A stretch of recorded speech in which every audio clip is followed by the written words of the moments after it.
మెప్పించి ఇశ్రాయేలు పక్షపాతిగా దేవుడు కనపడుతున్నాడు. ఇశ్రాయేలు పక్షపాతిగా దేవుడు కనబడుతున్నాడు. నా జనులు మరి భారతీయులు ఆయన జనులు కాదా? చైనా వాళ్ళు, జపాన్ వాళ్ళు, కొరియా వాళ్ళు, భారతీయులు అందరూ ఆర్యులు, ద్రావిడు ఆయన జనులు కాదా? కారన్నట్టే కదా. నా జనులు ఇశ్రాయేల్, నేను కొట్టాలనుకున్నోడిని అక్కడికి రప్పించి కొడతాను అంటున్నాడు. బైబిల్ చెబుతోంది ఆయన ఇశ్రాయేలీయుల దేవుడు. ఆయన లోకమంతటికి దేవుడు అని మనం చెబుతున్నాం. కానీ బైబిల్లో అనేక వచనాలు he is the God of Israel అని చెబుతోంది. ఇశ్రాయేలు దేవుడు. లూకా సువార్త 1వ అధ్యాయం 68వ వచనం చూడండి దయచేసి. ఇశ్రాయేలు దేవుడు, ఇశ్రాయేలు దేవుడు స్తుతింపబడునుగాక. ఇశ్రాయేలుకు దేవుడు. యెహెజ్కేలు 38:18 ఇశ్రాయేలుల దేశము మీదికి గోగు రాబోవు దినమున నా కోపము బహుగా రగులు కొరడు. 39వ అధ్యాయం 7వ వచనం నా జనులగు ఇశ్రాయేలీయుల మధ్య నా నామమును వారికి బయలుపరచదు. నా జనులగు ఇశ్రాయేలీయులు, my people, my land, my country. ఎన్నిసార్లు చెప్తున్నాడు ఆయన. ఇశ్రాయేలీయులకు అది గర్వకారణం. నా దేవుడు అని వాళ్ళు చెప్పుకుంటారు. నా దేవుడు యెహోవా దేవుడు, నా దేవుడని యూదులు చెప్పుకుంటారు. వాళ్ళు నా ప్రజలు అని యెహోవా దేవుడు చెప్పుకుంటాడు. వాళ్ళకి అది అతిశయ కారణం. మరి ఆయనను తీసుకొచ్చి ఇండియా మీద ఎందుకు పూస్తున్నాం మనం? ఇది ప్రశ్న. ఆయన ఇండియాకు అవసరమా? ఇది న్యాయము కాదు, ఇది ధర్మం కాదు, అవసరం లేదు అని మన దేశంలో ఒక నిరసన ధ్వని వినబడుతూ ఉంది. ఇదొక పెద్ద ఐరానికల్, పారాడాక్సికల్ సిచ్యువేషన్. పారాడాక్స్ అనే మాటకు అర్థం ఏంటంటే స్వయం వైరుధ్య భరిత సన్నివేశము అని అర్థం. ఒక సన్నివేశములో విషయాలు తమకు తామే వ్యతిరేకించుకుంటూ ఖండించుకుంటూ ఉంటే దాన్ని ఏమంటారంటే పారాడాక్స్ అంటారు. ఇట్ ఈస్ అన్ ఐరనీ అంటారు. ఆయన మనకెందుకు అయితే అయి ఉండొచ్చు. ఆయన గొప్ప దేవుడు అయితే వాళ్ళకు గొప్పోడు. మన దేశం కొరకు ఆయన అవసరం లేదు కదా. మనకిక్కడ బోల్డు మంది దేవతలు ఆల్రెడీ కొట్టుకు చేస్తున్నాం. చిన్నజీరి స్వామి గారు అన్నారు, మేము శివుణ్ణి గౌరవిస్తాం కానీ ఆరాధించం అనేసాడు. చాలామంది సాయిరామ్, సాయి కృష్ణ, వెంకట సాయి, ఆ సాయి, ఈ సాయి, అల్లా సాయి, యేసు సాయి కూడా ఆరాధిస్తున్నారు. పాట వచ్చింది, అన్నిటికీ సాయి అనే లింక్ పెట్టి. ఆయన సర్వవ్యాపి, సకల దేవతా స్వరూపుడు షిరిడి సాయిబాబా గారు.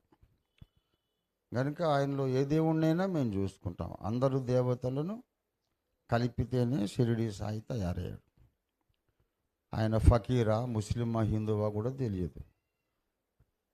ఆయన ఎప్పుడు అల్లా అనే మాట ఉపయోగించేవాడు.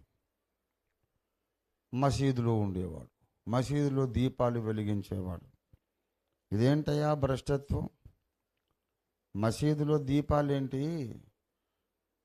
మేము నూనె ఇవ్వం మీకని ఊళ్ళో జనాలు అన్నారట. సరేనని మీరు ఇవ్వకపోతే నేనేం చేయగలను, కొట్టి తీసుకోలేను కదా అని ఆ దీపాలలో మంచినీళ్లు పోసి వెలిగించాడు. అప్పుడు ఆ అద్భుతాన్ని చూసి ఊరి జనం అందరూ ఆయన భక్తులయ్యారు. అది షిరిడీలోనే జరిగింది. అందుకే ఇవాళ ఆయన అందరికీ కావలసిన వాడైపోయాడు. అందరి పూజలు అందుకుంటున్నాడు.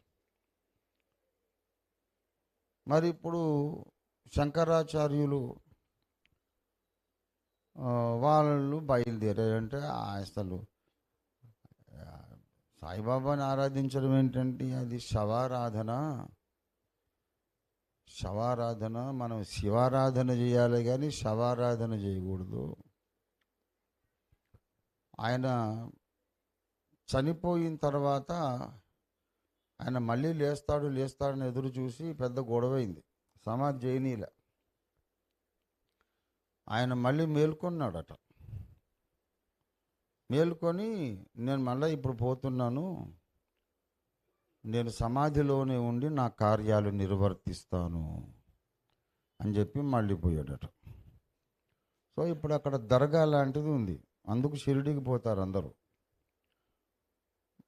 సో అక్కడ ఉంది శవం రా బాబు, దాన్ని ఆరాధించొద్దని చెప్పేసి శంకరాచార్యులందరూ ఎవరైతే ఉన్నారో వాళ్ళు శైవులు, వాళ్ళు వద్దంటున్నారు. అసలు ఈ సాయి ఆరాధన మొదలుపెట్టినప్పటి నుండే, ఒక శవాన్ని ఆరాధిస్తున్నప్పటి నుండే మనకు దేశానికంతా దరిద్రం పట్టుకుందని ఇప్పుడు పెద్ద పెద్ద పీఠాధిపతులు చెబుతున్నారు. నేను చెప్పలా, ఇంటర్నెట్లో వస్తున్నటువంటి గొడవ గందరగోళం ఇది.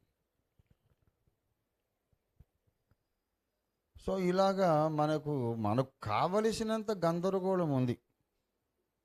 ఇంకా ఎవడు బయట నుంచి తెచ్చి ఒక్కర్లే. అవసరమైతే కొంత గందరగోళాన్ని మనమే వేరే వాడికి అరువిస్తాం. ఈ దేవుడు ఆ దేవుడు, ఈ దేవుడు ఆ దేవుడు అని చెప్పేసి.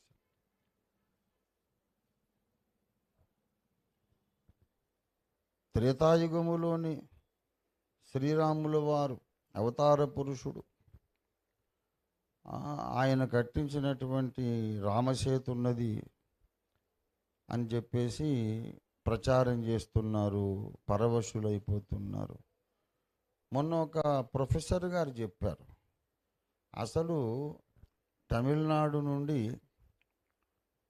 శ్రీలంకకు ఉన్నది రామసేతు కాదు, అసలు ఆ శ్రీలంక అనేది రావణలంక కానే కాదు, రావణలంక అంటే ఆస్ట్రేలియా అని చెప్పాడు. మరి ఆస్ట్రేలియాలో రావణలంక ఉంటే, సీత ఉంటే, రామసేతు ఇటెందుకు కట్టినట్టు అది పెద్ద మనలాంటి అజ్ఞానులకు ప్రశ్నగా మిగిలిపోయింది. మరి ఏది రామసేతు? ఆస్ట్రేలియా దాకా ఏమన్నా ఉందా అంటే లేదు. ఇక సముద్రంలో ఆటుపోట్లు వచ్చి ఇటు ఆస్ట్రేలియాకు వంతెన గడితే అది జరిగి జరిగి జరిగి జరిగి శ్రీలంకకు వచ్చిందేమో అని కూడా కొందరు దాన్ని సమర్థించ చూస్తున్నారు. చూద్దాం, వారి ప్రయత్నాలు ఫలించాలి. But I'm excited. త్రేతాయుగములోని ఒక వంతెన ఇంకా ఉన్నది. దాన్ని జాతీయ సంపదగా దాన్ని పరిరక్షించి దాన్ని ఒక టూరిజం కేంద్రంగా దాన్ని డెవలప్ చేయాలని నేను డిమాండ్ చేస్తున్నా. అది గర్వకారణమే కదా. త్రేతాయుగంలో కట్టింది ఇప్పటిదాకా ఉన్నదంటే చాలా గొప్ప సంగతి. ఇంతకు రావణలంక ఆస్ట్రేలియానా లేకుంటే శ్రీలంకనా అనేది తేల్చుకోవాలి. ఇలాంటి గందరగోళాలు ఎన్నో ఉన్నాయి. వాళ్ళలో వాళ్ళకే పడకుండా ఉంది. మళ్ళీ ఇప్పుడు యెహోవా దేవుడు ఎందుకండి?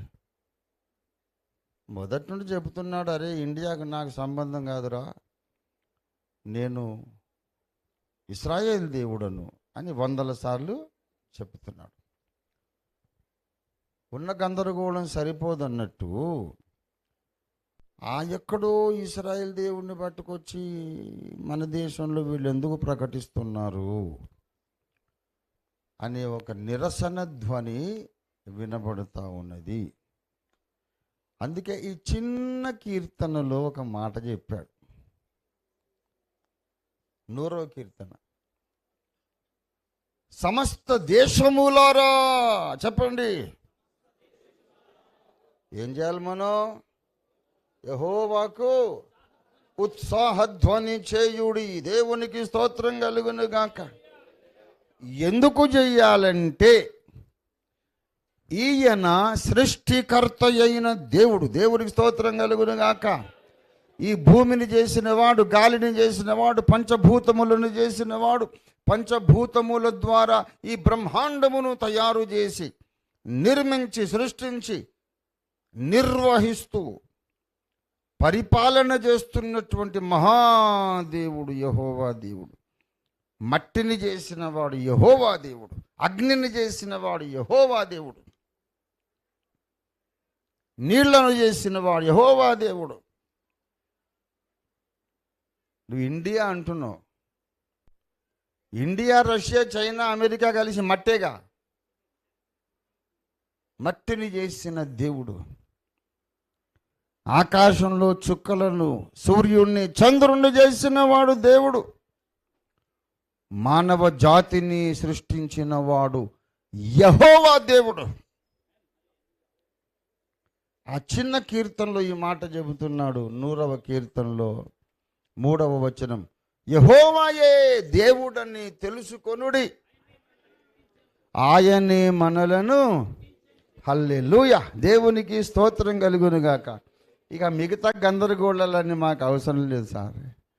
నిన్ను నన్ను పుట్టించిన దేవుని పేరు యెహోవా. ఎన్ని కోట్ల దేవుళ్ళని పెట్టుకోను, 33 కోట్లు పెట్టుకో, 73 కోట్లు కూడా పెట్టుకో, 93 కోట్లు కూడా పెట్టుకో, మాకు అభ్యంతరం లేదు.